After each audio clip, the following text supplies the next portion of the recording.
Hello दोस्तों, welcome to Prem sir study point. आज मैं आपके लिए हिंदी का एक नया चैप्टर लाया हूँ जिसका नाम है सर्वनाम। मैं संज्ञा ऑलरेडी पहले ही करा चुका हूँ, आज उसका दूसरा चैप्टर करा रहा हूँ सर्वनाम।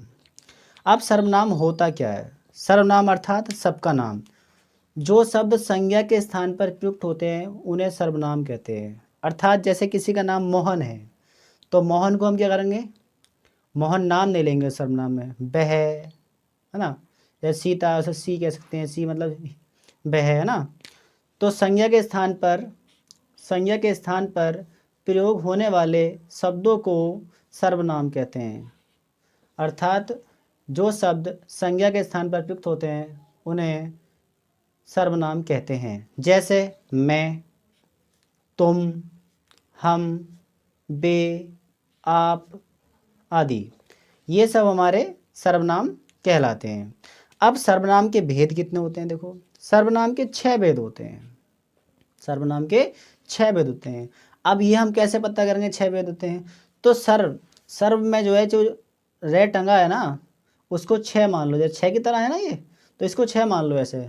तो सर्वनाम के 6 भेद ऐसे तुम्हें याद रहेगा कि इस पर जो रे टंगा है उससे लगा देंगे कि सर्वनाम के 6 भेद होते हैं। नंबर 1 पुरुषवाचक सर्वनाम। नंबर 2 निजवाचक सर्वनाम। नंबर 3 निश्चयवाचक सर्वनाम। नंबर 4 अनिश्चयवाचक सर्वनाम। नंबर 5 संबंधवाचक सर्वनाम। और नंबर 6 है हमारा 6 है प्रश्नवाचक सर्वनाम। अब नंबर 1 है हमारा पुरुषवाचक सर्वनाम। पुरुषवाचक सर्वनाम की क्या पहचान होती है? देखो, जिन सर्वनाम शब्दों का प्रयोग व्यक्तिवाचक संज्ञा के स्थान पर किया जाता है। व्यक्तिवाचक संज्ञा, इसमें एक पॉइंट आया है व्यक्तिवाचक संज्ञा। अब व्यक्तिवाचक संज्ञा मैं आपको संज्ञा वाले चैप्टर में पढ़ा चुका हूँ।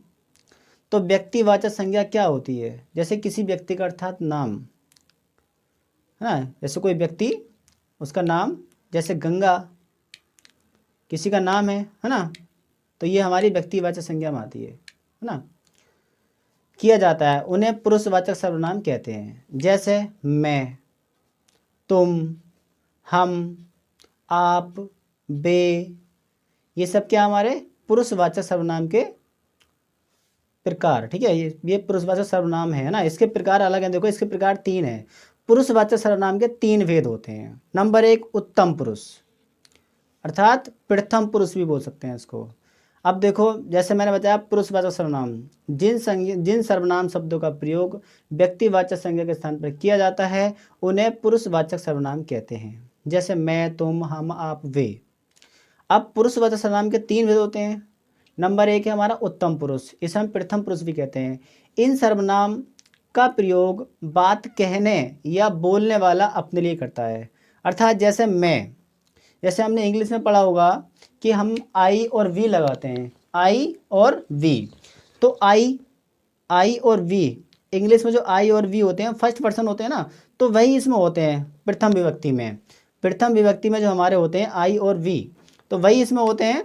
जैसे मैं, जिससे जैसे मुझसे रिलेटेड जो भी चीज़ है वो काय में आएगी? उत्तम पुरुष में। मैं, मुझे, मेरा, मुझको, हम, हमें, हमारा, हमको, मतलब जो हमसे रिलेटेड है ना। जैसे मैं, मुझे, मेरा, मुझको, ऐसे इसमें हम, जैसे वी को हम बोलते हैं ना, हम, हमें, हमारा, हमको। तो आई और वी से ध्यान रखना, ये प्रथम पुरुष में आता है, इसको हम उत्तम पुरुष ही बोलते हैं।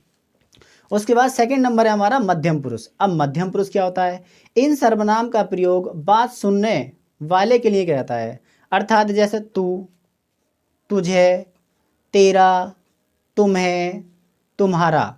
तो ये जो हमारे शब्द होते हैं ये मध्यम पुरुष में आते हैं। जैसे तुम से रिलेटेड, अब तुम से रिलेटेड जो आ गए हमारे, जैसे हमारा मैंने बताया था फर्स्ट पर्सन में हमारा आई और वी आता है इंग्लिश में, वैसे सेकंड पर्सन है हमारा, इसमें क्या आता है हमारा? यू अर्थात जो तुम से रिलेटेड होते हैं जितने भी, वो सब हमारे आते हैं किसमें? सेकंड पर्सन में। इसमें कुछ आदर सूचक शब्द भी होते हैं हमारे। अब आदर सूचक शब्द कौन से होते हैं? जैसे आप, आपको, आपका, आप लोग, आप लोगों, ये हमारे आदर सूचक शब्द होते हैं। जैसे तू, जैसे हम किसी को तू से नहीं बोल सकते हैं ना, तुझे, तेरा, तुम्हें, तुम्हारा, ये सेकंड होता है। मतलब जो वक्ता दूसरा होता है सुनने वाला, उसके लिए हम करते हैं यू। जैसे तुम, जैसे हमारे कोई पास बैठा है कि तुम ये काम कर लो भाई, है ना, तो ये जो हमारा होता है तुम से रिलेटेड जो होते हैं हमारे वो कायम आते हैं मध्यम पुरुष में। इसको हम सेकंड पर्सन बोलते हैं इंग्लिश में, सेकंड पर्सन में यू। तो इसके आधा से आप, आपको, जिसको कि हम आधा से बुलाते हैं, आप, आपको, आपका, आप लोग, आप लोगों, तो ये भी हमारे मध्यम पुरुष में आते हैं। ठीक है। अब नंबर 3 है हमारा अन्य पुरुष। अन्य पुरुष में क्या होता है? इन सर्वनाम का प्रयोग बोलने वाला अन्य किसी व्यक्ति के लिए करता है। अर्थात जैसे वह, उसने, उसको, उसका, उसे, उसमें, वे, इन्होंने, उनको, उनका, उन्हें, उनमें आदि। अर्थात अन्य पुरुष क्या होता है? जैसे आई और वी ये हमारे फर्स्ट पर्सन है, ऐसे यू सेकंड पर्सन है जिसे मध्यम पुरुष बोलते हैं, और बाकी अन्य जो होते हैं ही, सी, इट, दे, ये सब हमारे क्या होते हैं? थर्ड पर्सन में। तो इससे इंग्लिश वाले से याद रखना, बहुत याद रहेगा तुम्हारे ये अच्छे तरीके से। नेक्स्ट नंबर 2 है हमारा निजवाचक सर्वनाम। अब निजवाचक क्या होता है? निजवाचक तो आप सब लोग जानते होंगे। निज मतलब जो हमारा खुद का निजी है, जो अपना है स्वयं का, वो हमारा निजवाचक होता है ना। जैसे जो सर्वनाम शब्द संज्ञा कर्ता, अर्थात जो सर्वनाम शब्द कर्ता के स्वयं के लिए प्रयुक्त होते हैं उन्हें निजवाचक सर्वनाम कहते हैं। अर्थात जो स्वयं निजी अपने लिए प्रयुक्त होते हैं वो हमारे क्या होते हैं? निजवाचक सर्वनाम कहते हैं उनको। जैसे स्वयं या आप ही या खुद या अपने आप, जो अपने आप से रिलेटेड होते हैं वो हमारे कौन से होते हैं? निजवाचक सर्वनाम। जैसे इसके एग्जाम्पल देख लो, उसने अपने आप को अर्थात स्वयं को, अपने आप को अर्थात स्वयं को बर्बाद कर लिया। तो किससे रिलेटेड है ये? अपने आप से। निजवाचक मतलब स्वयं की बात करता है। जैसे वह औरों को नहीं अपने आप को सुधार रहा है, तो अपने आप को सुधार रहा है ना, अर्थात स्वयं को सुधार रहा है। तो ये भी हमारा क्या हो गया? निजवाचक सर्वनाम। उसके बाद मैं खुद फ़ोन कर लूँगा, अर्थात खुद से मतलब है स्वयं, मैं खुद फ़ोन कर लूँगा स्वयं। ऐसी है श्वेता आप ही चली गई, आप ही मतलब अर्थात अपने आप चली गई, है ना। तो निजवाचक सर्वनाम वह सर्वनाम होते हैं जो स्वयं से रिलेटेड होते हैं, खुद ही, आप ही, है ना, या अपने आप या स्वयं, ये हमारे होते हैं निजवाचक सर्वनाम। उसके बाद है नंबर 3 निश्चयवाचक सर्वनाम। अब निश्चयवाचक सर्वनाम क्या होते हैं? जिन सर्वनाम शब्दों से किसी निश्चित व्यक्ति या वस्तु का बोध होता है उन्हें निजवाचक सर्वनाम कहते हैं। अर्थात जिन सर्वनाम शब्दों से किसी निश्चित व्यक्ति, निश्चित का मतलब जानते हो, जैसे ये वस्तु है ना, या वह व्यक्ति, मतलब निश्चित है कि ये यहीं पर है ना। जैसे ये है, वह, या ये और वे, ये हमारे क्या होते हैं? निश्चयवाचक सर्वनाम होते हैं। अब निश्चयवाचक सर्वनाम की जो हमारी ठोस पहचान है वो ये होता है कि यह और, अर्थात यह, वह, ये हमारे होते हैं पास के लिए, और दूर के लिए ये और वे। अर्थात जैसे ये मेज मेरी है ना, ये टीवी मेरी है, या वह बैठा है, तो ये पास के लिए होते हैं, यह और वह, और ये और वे। जैसे ये लोग इधर ही आ रहे हैं, है ना, या वे दिल्ली गए हैं। तो अर्थात जो दूर है हमसे उनके लिए ये और वे का प्रयोग करते हैं, और पास के लिए यह और वह का प्रयोग करते हैं। जैसे यह घड़ी मेरी है, ऐसे वह एक लड़का है, ये निश्चयवाचक है ना कि वह एक लड़का है ना, और ये भी निश्चय कि ये मेरी घड़ी है। जैसे वे इधर ही आ रहे हैं, है ना, मतलब ये निश्चय है कि वे लोग या वे इधर ही आ रहे हैं। ऐसे ये किताब मेरी है, मतलब ये जो किताब है वह किसकी है? मेरी है। तो ये निश्चित है, मतलब अर्थात जो निश्चित है वो क्या है? निश्चयवाचक मानेंगे। अब उसके बाद है नंबर 4।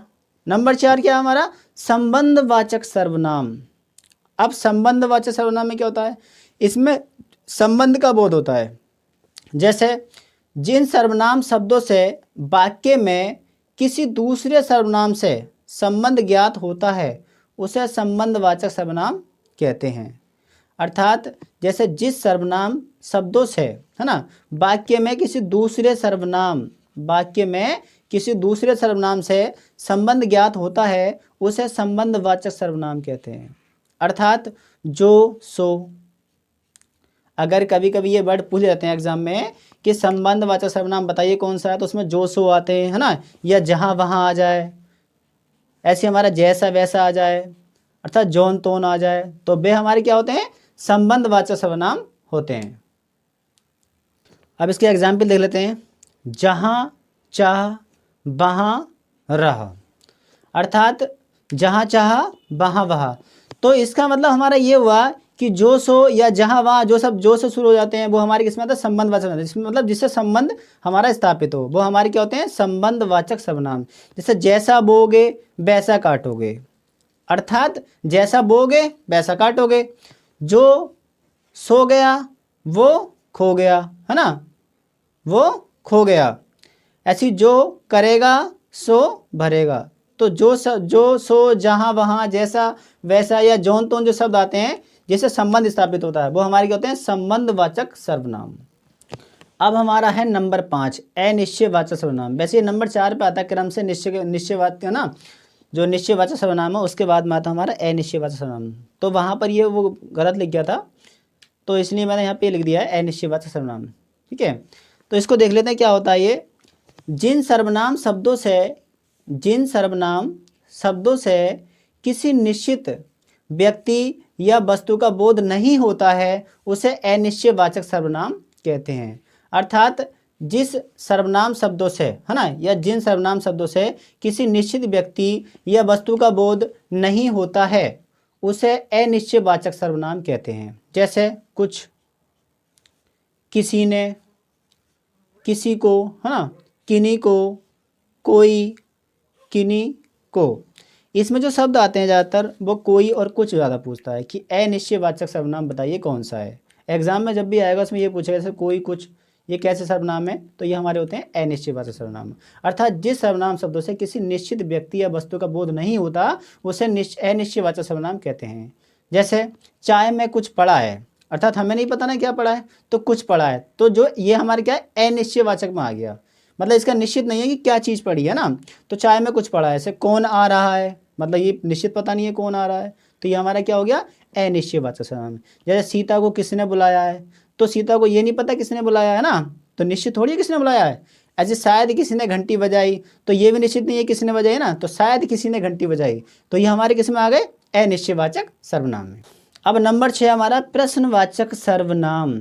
अब प्रश्नवाचक सर्वनाम क्या होते हैं, आपने इंग्लिश से पढ़ोगे इंट्रोगेटिव सेंटेंस, है ना, वही हमारे क्या होते हैं हिंदी में प्रश्नवाचक सर्वनाम होते हैं। अर्थात देखो इसकी परिभाषा, जिन सर्वनाम शब्दों से वाक्य में प्रश्न का बोध होता है उसे प्रश्नवाचक सर्वनाम कहते हैं। ये बहुत सिंपल है, वैसे ये तुम्हें याद भी रहेगा। इंट्रोगेटिव की पहचान रखना, वही हमारे क्या होता है, इसमें कौन कौन से शब्द आते हैं, कौन, कहाँ, क्या, कैसे, है ना, ये जो हमारे शब्द होते हैं ये क्या होते हैं, इंट्रोगेटिव मतलब प्रश्नवाचक सर्वनाम।